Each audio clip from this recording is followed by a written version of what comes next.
What up, what up? Got another yap session for y'all.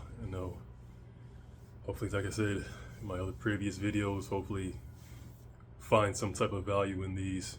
That's pretty much all I want to provide to people. Don't want to bullshit you and waste your time. Give you what you came here for so you can continue thriving in life.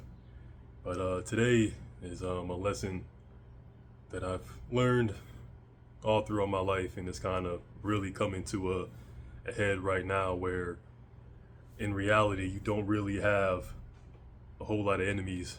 You actually don't have enemies, you just have victims. Let me change this real quick. A couple of things I'm gonna do real quick. I should have done before I started, so give me a second.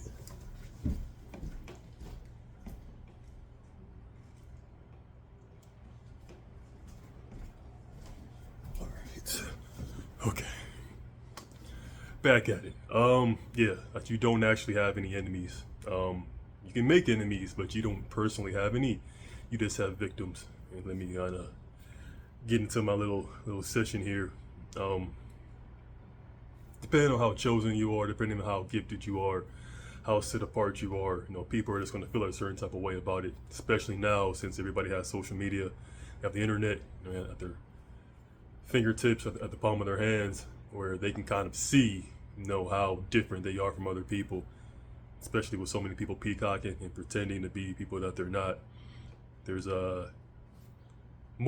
people are more insecure than they ever been. People are seeing and viewing people that 50 years ago they probably would have never even knew existed. You know what I'm saying? This is like a perfect example of that, where you guys are seeing me. You could be anywhere in the entire world, and vice versa. I'm seeing people from all over the world that I had no idea existed. You have no idea how intelligent they are, how smart they are, how good looking they are, how bad looking they are, how their lives are going. There's so much we're being exposed to so much right now that, like I said, our sensitivities and our insecurities are being heightened. And because of that, a lot of people, because life is a battlefield, or started wars with other people. And in the short term, sure, it might make you feel good. You might get some gratification out of it. But long term, it really doesn't seem to serve you or the people that you're going to war against with. It seems to be mostly self-serving, and seems to be pretty selfish. Because if you really look at it from a long-term perspective, making enemies of people, or declaring war against people, making them your enemies, this doesn't seem to be something that kind of keeps you alive, or you seem to hurt yourself more than you hurt the other person long term. And this is speaking from an American. And I don't think we really gained a whole lot from the wars that we waged. I think the other people have gained more, and they've gained kind of like the upper hand of being like, hey, these guys are kind of like bullies, because we are bullies at the end of the day. As a country, we have been bullying all these other nations into doing whatever we want them to do, and being kind of like authoritarians. And it's going to bite us in the ass. It's biting us in the ass right now. Hopefully other countries will forgive us for what we've done. But yeah, going back to what I was saying, if you're more of a chosen person, you stand out, you stick out, you don't really fold when people want you to, you're going to create enemies from people. Your people are going to want to wage war against you, to test themselves, to test their mettle. But at the end of the day, when the dust settles, they're just a victim. They're not actually your enemy. You don't have to actually go tit for tat for them. You probably shouldn't. I never really have. I've done a few times, and overall, like I said, short term it's definitely giving me benefit, but long term it hasn't really benefited me personally too much. Sure, the person I went to war with has definitely, they definitely learned from it. I guess the best way I can say. They definitely learned from going to war with me, and they stopped ever since. But like I said, I'm betting, I'm betting $5 on this war. And I won the war, but I got like 50 cents back. You know what I'm saying? That was my last $5 as well. You know what I'm saying? Like, was it really worth betting my $5 on a war that if I would have lost, I would have lost all my $5, and since I won, I only won like 50 cents. Say I won like 5 cents. You know what I'm saying? It wasn't really worth it betting betting on a war on someone else. Just this doesn't seem to be all that worth it in the long term versus if you just kind of bet on yourself and not actually engage in war. You keep getting more $5, you keep accumulating more money, and you're not betting all of it. You're not betting the entire farm, the entire house on this bet that you might actually lose. You know, it's 50-50 going to war with someone, especially if you initiated the war. I guess in my case, and a few of my examples of going to war with people who didn't like me, I never initiated it. You know what I'm saying? I was always kind of someone who was just like, I'm ready for war, but I'm not trying to initiate war with anybody. It doesn't really benefit me. I've known that as a very young age, just to kind of be kind to people and be nice, not to really piss people off, because like I said, it only really benefits me and kind of boosts my ego. It doesn't actually, in the short term. The long term, I don't really get a whole lot out of it. So when people do that, it seems like a not intelligence issue, but it just seems like you're blinding yourself from reality. Because reality pretty much says that, you know, starting wars doesn't really benefit the person who actually starts it. You just become a warmonger, and you just become a very bitter and resentful person at the end of the day. So it's like, it's not really worth it, at least in my mind, in my eyes. You know, I think you're better off just kind of accepting yourself and accepting what the person that you're waging war against is, because at the end of it, you're just gonna become a victim. You're just gonna have all these scars, all these wounds, all these memories, and all these experiences that you just didn't need. You know, it doesn't really actually benefit you long term. You're just a bitter, resentful person. You see this with the people who actually go into like the physical wars. In reality, a lot of those guys, they don't really have a whole lot of, you know, great experiences from them. You know what I'm saying? Even the people who are on the field and people who aren't, you know, the more we learn about these wars, the less people are willing to actually engage in them and enlist in them, because long term, like, what do we actually get out of it? The majority of people, not a whole lot. All you do is become a victim. You make a victim of yourself. It's like, is that really worth it? Just to say that you won this war, whether it be, you know, war in Iraq, Vietnam War, even World War II, a lot of that stuff, you know. And I don't really understand what Germany tried to gain long term. Short term, sure, I get it. But that's just Hitler. He was just a very insecure, very traumatized man, and he just wanted to spread that as much as humanly possible. And we found out, you know, thankfully, that there's a lot of people who viewed the world the same way he did. You know, he exposed a whole lot of people, so he did us honestly, long term, a huge favor by showing how many authoritarians they actually are. You know, they couldn't hide anymore. And that's kind of repeating itself right now in America here, and in Russia and other places where there's so many authoritarians. There's so many people from that generation. They were kids, or they were about to be born in that generation, and that authoritarian ruling by power, force, domination. You know, it's very successful, and it's very it gets you what you're looking for in the short term, but it cannot be sustained without the future generations kind of continuing it. And as you're seeing, you know, the millennials, even Gen X and Gen Z, Gen Alpha, they're not really trying to be authoritarians. You know, at least not overall. You know, there's always going to be kids who come from that who are going to kind of try and pretend to be like their parents, but we live in a completely different world than what our parents did. You can't really be cashing checks that your parents wrote for you. You know, you're not them. You're yourself. You got to kind of be yourself. And if you aren't, you're trying to be them, you're going to get exposed. So that's pretty much what's going on, where so many people are continuing this kind of power struggle. They're waging wars that they didn't start, and they're continuing these wars. And at the end of the day, they're just going to have all these scars and wounds that were mostly self-inflicted, and they're not going to have a whole lot to really say about it. They're not really going to have a whole lot to really be like, damn. At the end of the day, they're going to be like, was it really worth it? You know, did it actually get me what I was looking for, or am I going to be like these war vets who just have all this trauma, all this pain, all these nightmares, you know, all these just a whole lot of just suffering for almost no reason. You know, suffering's suffering can be very beneficial. You know, I try to suffer every day, but I don't cause my suffering. You know, I definitely try to see it outside and see what's going on out in the world. And I try to bring that into my psyche and be like, damn, you know, a lot of things aren't going great. That's why I don't really kind of dive too deeply into escapism as much as the average person does, because it keeps you from suffering. And that's why you learn about yourself and about the people around you. That's how you gain wisdom. You know what I'm saying? You just can't live 10, 15 years and just kind of binge watch all these shows and movies and games and expect to be wise because of it. You know what I'm saying? Those are very much scripted in a certain type of way. They have a very specific angle that they're trying to pull. And yeah, if you aren't actually out in the world in reality, you're not actually going to get a lot of that really good suffering that's out here. You know what I'm saying? Right in front of you, but you just don't want to go out there and seize it. But yeah, gifted people who are just, you know, going against the grain, they're going to have a whole bunch of people who want to wage war against them. They're going to make them enemy. They're going to try to make enemies of them. And from our perspective, it's like, you're not my enemy. You are my victim.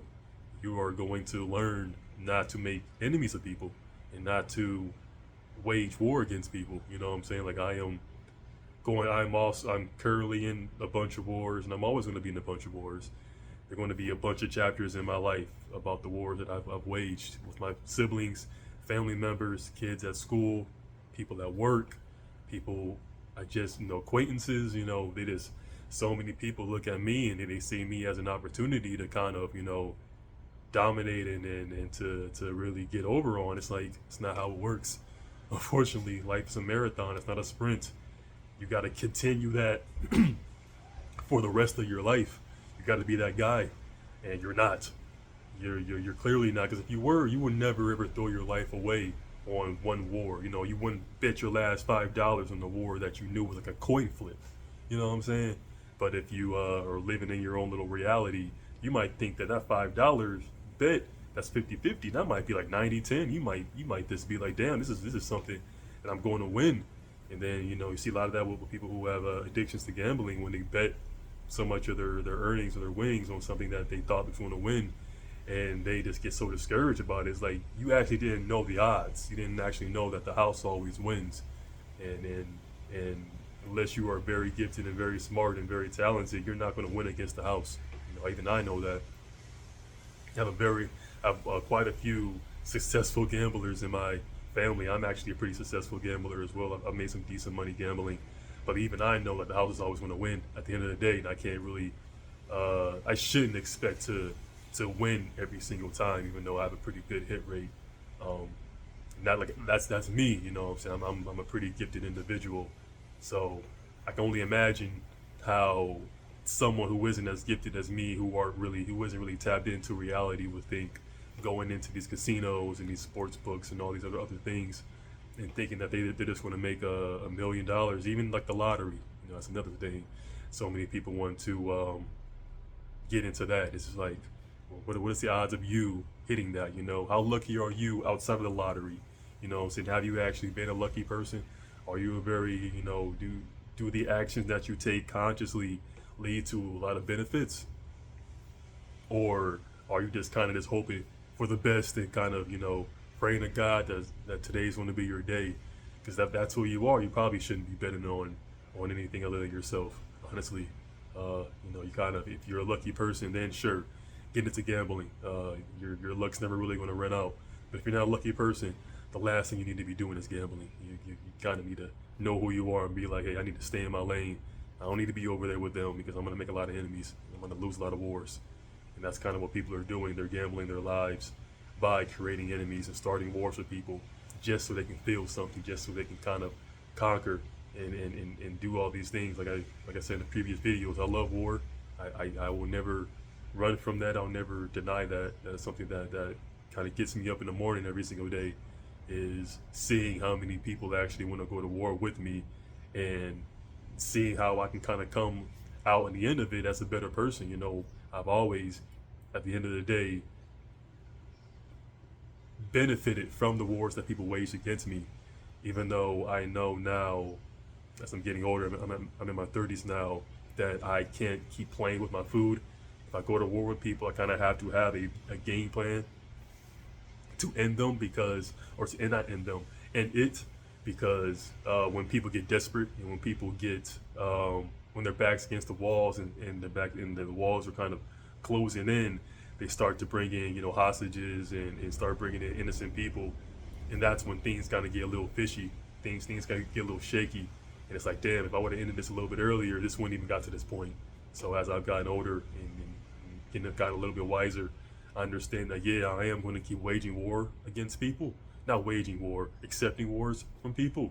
But I got to have a game plan on how to end them as soon as possible so other people don't get caught up in it. People are constantly writing checks for other people who can't cash them. You know what I'm saying? And it's like, okay, I get it. I'm gonna let you slide, let you live. You did not sign up for this, so I'm a kind of empathize with you and understand that you just got a little carried away, got a little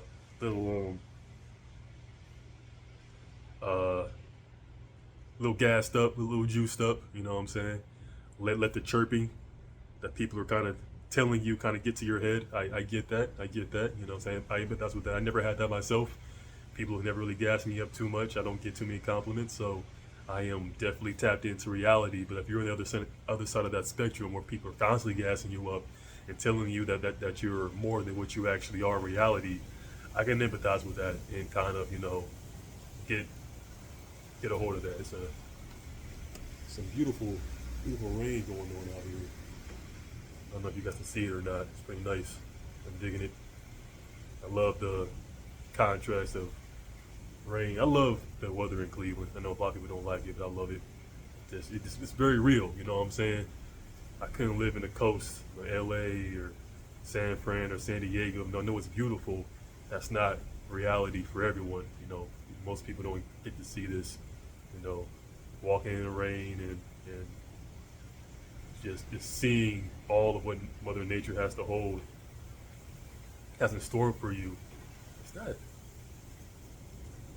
look like, wouldn't be surprised. That look like snow, look like hell. It's Cleveland. You know how it is if you live here. But anyway, yeah, making enemies and people waging war against you. They're just going to do that. It's kind of how we are. People love fighting. People love to fight. But like I said, some people, they just get a little carried away. They get a little ahead of themselves and they kind of bite off more than they can chew. And if you're someone who is, someone who is constantly in wars, kind of have that empathy with those people who want to go to war against you.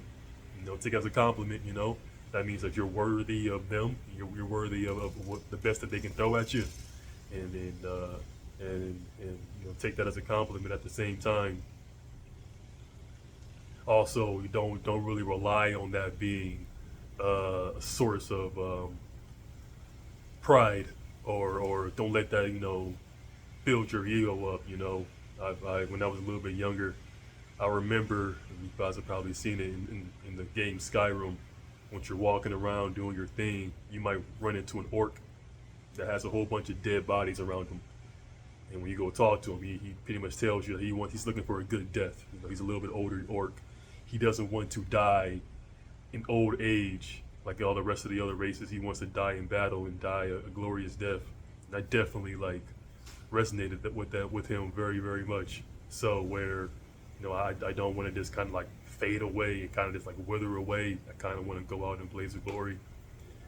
Parts of me, but as I get older, it's I can kind of do a little bit of both, live until at least I'm in my 60s, and then kind of find a way to kind of just go out on my own terms.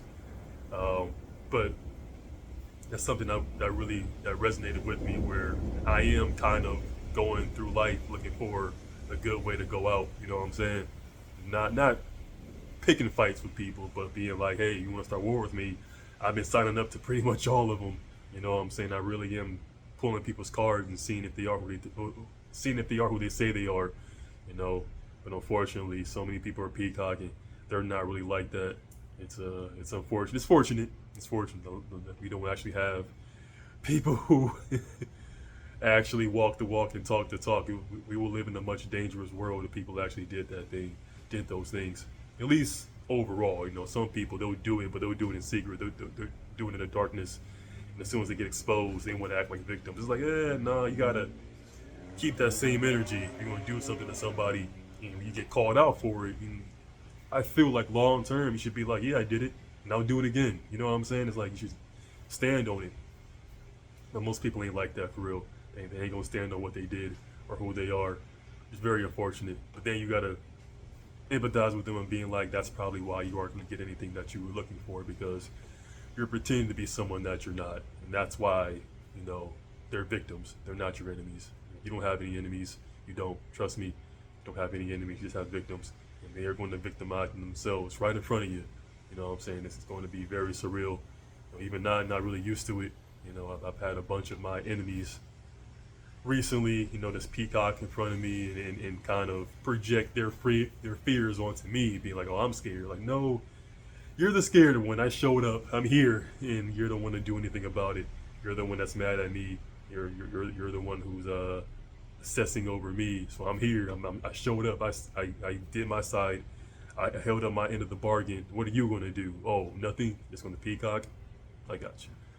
And it's fortunate, but it's also unfortunate. That's kind of the world that we live in, where people feel emboldened to do that, But I also need to understand that I can't also be putting people in fear of having to nut up or shut up. You know what I'm saying? Kind of being like, hey, if you really want to do this, you got to kind of keep doing this. Like I said, life's a battlefield and it's a marathon. You got to do this every single day rent to do. You know what I'm saying? So you just can't be like, oh, I need a couple days off, a couple weeks off. No, it's not how this works in war. It's every single day. And if you want to go to war with someone, you have to be prepared to go to war with them for the rest of your life. That's what I signed up for. I don't sign up for temporary wars. Wars that are 3 months, 6 months lease. Like, no, this is a lifetime guarantee with me, at least. Because why wage war against someone like me if you aren't willing to go all 10 rounds? You know what I'm saying? We ain't about to tap out after 2 because you're tired. That's not how this works. You know what I'm saying? I got a lot of shit to do. I'm a busy man. If you want to take time out of my life to boost your ego, you better be willing to risk those $5 and be able to lose it and be okay with it. Because that's what happens when you wage war with someone. You're risking everything. It's all or nothing. That's kind of how it goes. That's why I don't wage war, because I don't want to risk my whole life on something for my ego, for my pride. You know what I'm saying? This is very, very dangerous, extremely dangerous. I want to tell the younger generations, from my wisdom, that please get rid of that ego. Keep it very paper thin. I actually have I wrote about ego and ego death and kind of introspective. I might make my next video about that. I think it's pretty decent. But I definitely want to pass along to people, even people older than me, that your ego should be like a little shield that kind of protects you from people telling you you're not who you say you are. You're not who you know you are. That should be your ego. Other than that, it shouldn't be this big armor piece that you walk around pretending to be someone that you're not. And some people, they kind of get they get their ego inflated, and they become someone who they're not, and they become an egomaniac, and they just cause so much havoc.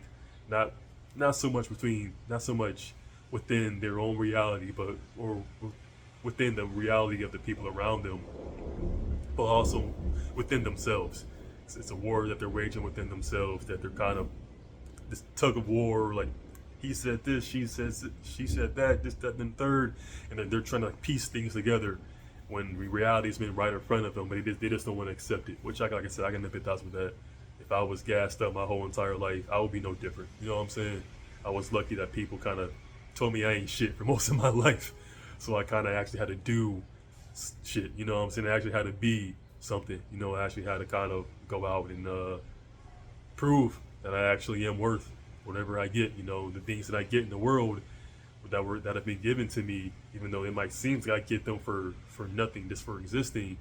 No, I did, actually put in the work to do it. I never worked hard. I don't work hard ever. I will never work hard a day in my life. But I do work every single day. I take no days off. I have no sick days. I have no vacation days. I'm always working because that's where life is. You know, I don't have any jobs. I do work every single day. And the people want to wage war on you. They're jealous of that. They're envious of that, and that's why they're victims, because they are blinded from their jealousy and their envy to wage war on someone who's just living their lives. So you have a whole bunch of people coming at you, and a whole bunch of people kind of just being like, hey, be like, all right, you know what I'm saying? They're like, hey, let's do it, because at the end of the day, they have no idea what they're getting themselves into. They have no idea what they actually signed up for. They think that they're one thing and they're actually another, and you can't really change people for who they are. They have to change within themselves. So hopefully after the war and after the war ends and you got as made the least amount of casualties as possible, they can reflect on it and be like, look around at all the bodies and all the corpses and be like, yeah, this wasn't worth it. This was not worth it at all. And you don't got to apologize to the person that you waged war against. Apologize to yourself, because now you got to deal with the carnage that's left afterwards. So, like I said, man, you don't have any enemies. You just have someone who's willing to victimize themselves right in front of you, and you can learn from it. You know, like I said in my last video, there's a very good children's book out here, children's book series that shows you that when you go to war with people, you don't have to kill them. You can kill them, but you can at least kill them with kindness. You know what I'm saying? That is a weapon that you can use when dealing with people who are pretending to be someone that they're not, or just misguided, or just kind of just, who knows, you know what I'm saying? It's just people are just kind of who they are, and you just don't have to take them all the way out. You really can be like, hey, I get it. Me and you, we're very similar. We are not so different, you and I, so it's like, I get it. I will empathize with you. I'm not sparing you. You can only spare yourself, but I'll give you at least an opportunity to reflect on what this is. So we don't have any enemies. None of us have any enemies. Our enemy is ourself. And if you want to wage war on someone, just understand that you overall are going to be a victim. Even if you engage in the war, you have a chance to be a victim, but you're not. No one's a victim in life. We're all just kind of living. But making enemies of people is not a very wise decision. It really isn't. It's just very self-serving for your ego, for your pride, and it's not a great look. So I would definitely advise against it from all you out here. It's not it doesn't seem to be, from what I've experienced, from my wisdom, from what I've heard from other people, it just doesn't seem to be a very, very wise thing. It seems to be very self-serving, seems to be a very selfish thing to do. Make enemies of other people, wage war with other people just for your own ego, just for your own pride. It's gonna lead to your and your loved one's demise at the end of the day. So I'll advise against it. We don't have enemies, we have victims, and if they want to victimize themselves, you gotta let them. But other than that, we'll get past it. We'll get through it. They're exposing themselves for who they are, and we have to just kind of let them do it and be like, all right, I'm ready for it. I'm ready for this marathon. And I'm always going to be. Hope you guys are too. But stay safe out here. You know what I'm saying? We'll get through this.